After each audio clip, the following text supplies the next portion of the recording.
सुप्रभात मेरे प्यारे बच्चों। आशा करते हैं आप सभी अपने परिवारजन सहित सकुशल होंगे। पिछली कक्षा में पिछली कक्षा में जो मैंने आपको बताया था वो एक तरह से कक्षा 12 के विद्यार्थियों के लिए पुनरावृत्ति थी। मैंने एक बार पुनः उनको आप सबको व्यावसायिक शिक्षा की प्रासंगिकता, प्रश्न पत्रों एवं अंक विभाजन के बारे में बताया था। आशा करता हूँ आप सबने वो वीडियो देखा होगा।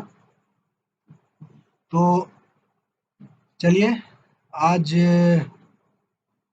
की क्लास हम शुरू करते हैं। आज हम व्यावसायिक वर्ग अंतर्गत हमारे विद्यालय में उपलब्ध ट्रेड खाद्य एवं फल संरक्षण विषय के प्रथम प्रश्न पत्र परिरक्षण सिद्धांत एवं विधियां के बारे में जानेंगे। तो चलिए आगे बढ़ते हैं।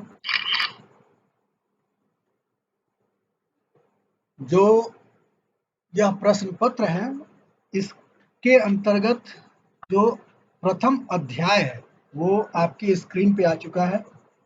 अध्याय का नाम है परिरक्षण के मूल सिद्धांत।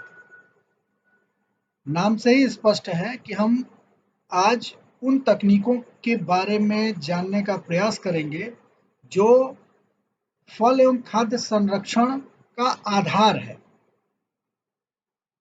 फल संरक्षण विज्ञान का मूलाधार है। इन्हीं सिद्धांतों के बलबूते फल एवं खाद्य परिरक्षण की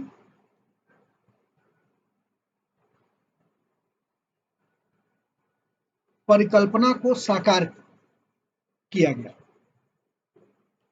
तो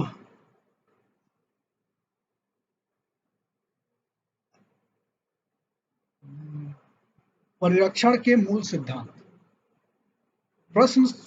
स्वाभाविक प्रश्न उठता है कि परिरक्षण के कितने मूल सिद्धांत हैं। तो मैं आपको बताना चाहूंगा कि परिरक्षण के मूलतः दो सिद्धांत हैं। पहला है अस्थायी परिरक्षण और दूसरा है स्थायी परिरक्षण। तो अब प्रश्न उठता है कि ये अस्थायी परिरक्षण और स्थायी परिरक्षण क्या है।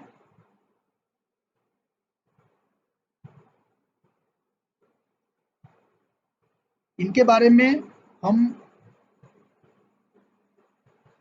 अभी थोड़ी देर में जानेंगे। नाम से ही जैसे स्पष्ट हो रहा है अस्थायी और स्थायी।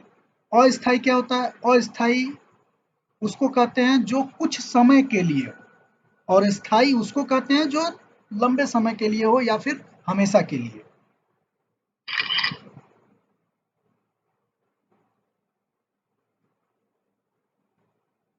तो पहला जो है अस्थायी परिरक्षण, आपकी स्क्रीन पे जैसा कि दिख रहा है मैं पढ़ के आपको सुना देता हूं। अस्थायी परिरक्षण अर्थात वह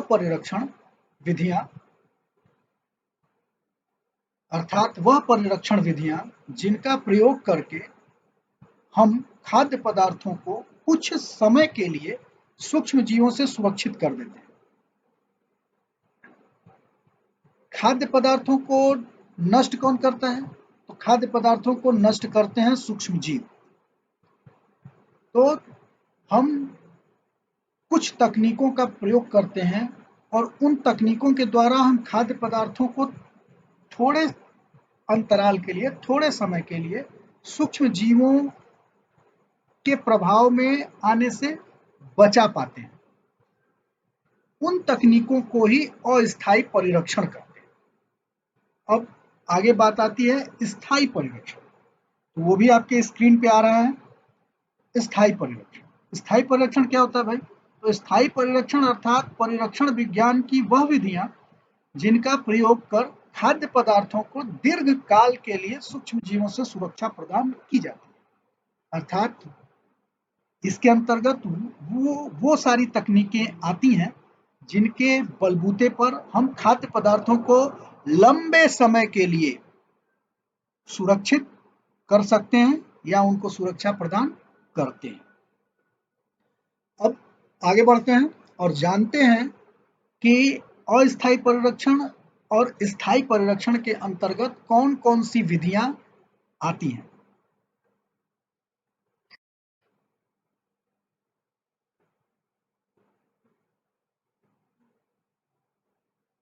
तो पहला अस्थायी परिरक्षण।